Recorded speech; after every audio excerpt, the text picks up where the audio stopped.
catatan soal ini, Bung Rey? Menurut saya ada dua catatannya. Catatan pertama adalah kesulitan kita memahami tentang moral dan etik dalam demokrasi kita hari ini. Jadi selalu ketika kita berbicara soal kepatutan, kita selalu berbicara ada aturan yang mengatur enggak. Kepatutan itu bukan soal aturan mengatur. Saya tidak mengangkat kaki di sini nih, di meja ini, bukan karena ada aturan yang mengangkat tangan nggak boleh angkat kaki. Kan Bung Aiman nggak pernah menjelaskan ada aturannya kan. Tapi saya tidak melakukan itu. Kawan-kawan yang di samping saya juga nggak melakukannya. Kenapa? Karena kita mempunyai kepatutan. Tidak patut saya mengangkat kaki di meja dalam kondisi yang kayak begini. Tanpa Anda sendiri mengatakan bahwa itu tidak boleh. Jadi kepatutan, moral dan sebagainya itu di atas apa yang disebut dengan boleh nggak boleh. Kalau dalam Islam itu disebut dengan halalan toyiba.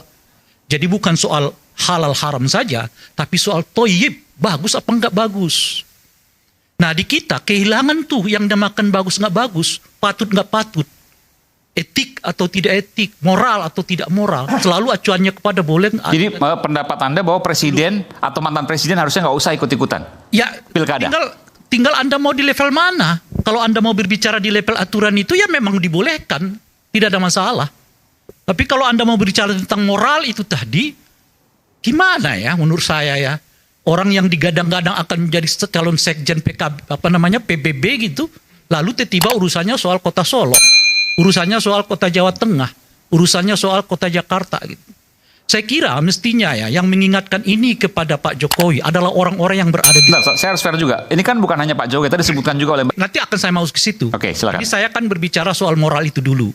Inilah menurut saya yang yang hampir luput dijelaskan oleh Pak Jokowi kepada publik ini. Bahwa persoalan di dalam bernegara dan berdemokrasi itu nggak melulu soal boleh nggak boleh dalam konteks aturan, tapi baik atau tidak baik dalam konteks berbangsa dan bernegara. Apakah dinasti politik itu boleh? Boleh. Udah dinyatakan oleh MK. Tapi apakah yang menyumbang bagi kesehatan kualitas demokrasi kita? Jelas tidak. ICW, kawan-kawan Formapi juga mengatakan lebih dari 30% anggota DPR kita sekarang ada hubungannya dengan dinasti politik. Pilkada kita yang sekarang ini juga marak dengan calon-calon yang bersumber dari dinasti politik. Politik kita sekarang ini kalau dibuat kira-kira asumsinya, mungkin sepertiga dari pemimpin nasional ini berhubungan dengan dinasti politik.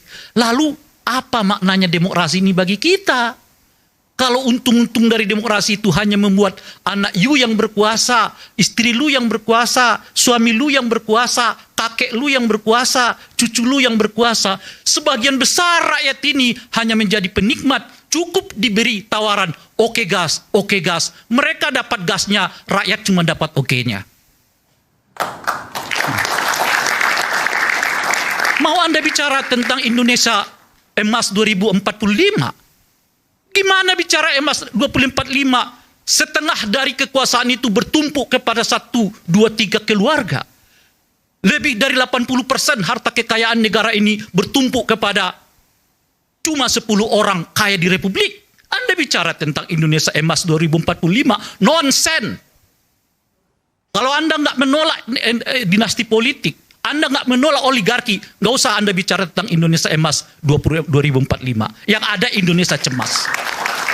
Itulah saya selalu mengingatkan moral, etik. Nggak cukup sekedar boleh nggak boleh. Anda datang ke rumah orang nggak nyebutin assalamualaikum, apalagi misalnya tuh, mohon maaf, ada nggak larangan di Republik ini yang mengatakan Anda nggak boleh masuk rumah kalau nggak mengucapkan salam? Nggak ada. Tapi ada nggak yang berani masuk rumah orang lain tanpa mengucapkan salam? Nggak ada. Karena apa? Itu moral, itu etik. Nah itu yang nggak diajarkan oleh Pak Jokowi selama 10 tahun terakhir ini. Yang selalu dikatakan ada nggak aturan, ada nggak aturan. Nah itu satu. Nah yang kedua, selalu ada argumennya. Dia membuat kok, mengapa saya tidak? Dia melakukannya, mengapa saya tidak? Logika itu membuat kita nggak bisa kemana-mana. Anda presiden, Anda mesti moralnya lebih tinggi dari dia, lebih tinggi dari dia, lebih tinggi dari saya.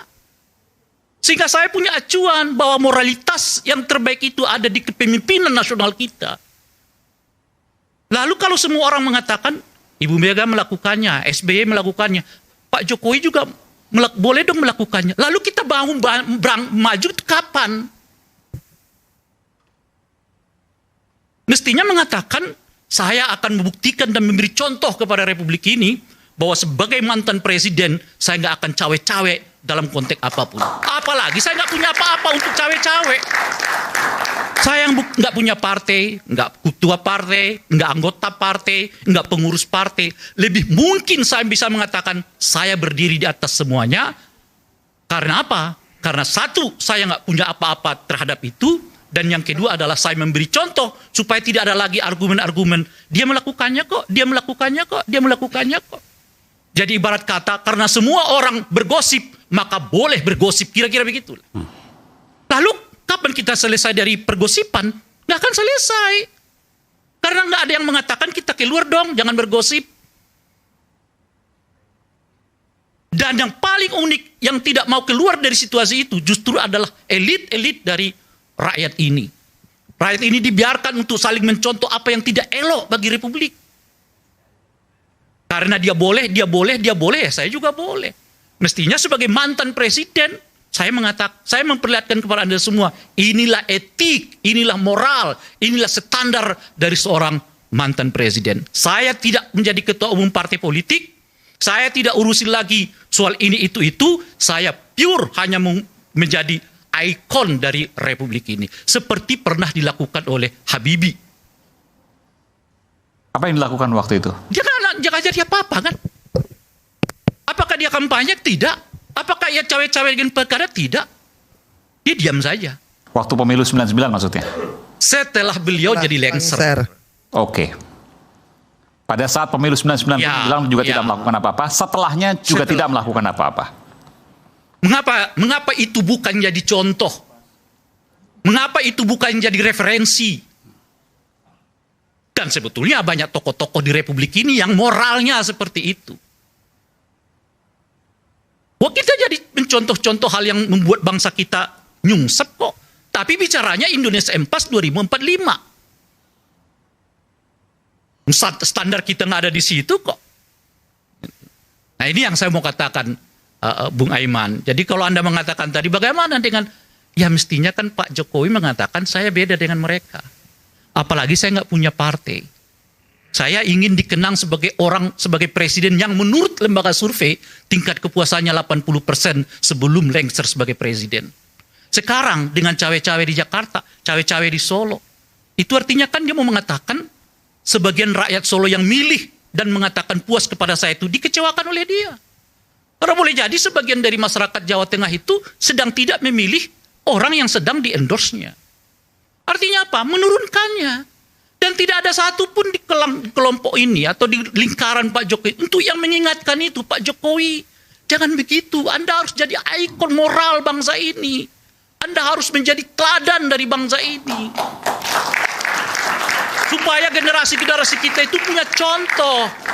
Nggak lagi bercerita tentang dia melakukannya, saya harus boleh melakukannya juga dong. Enggak.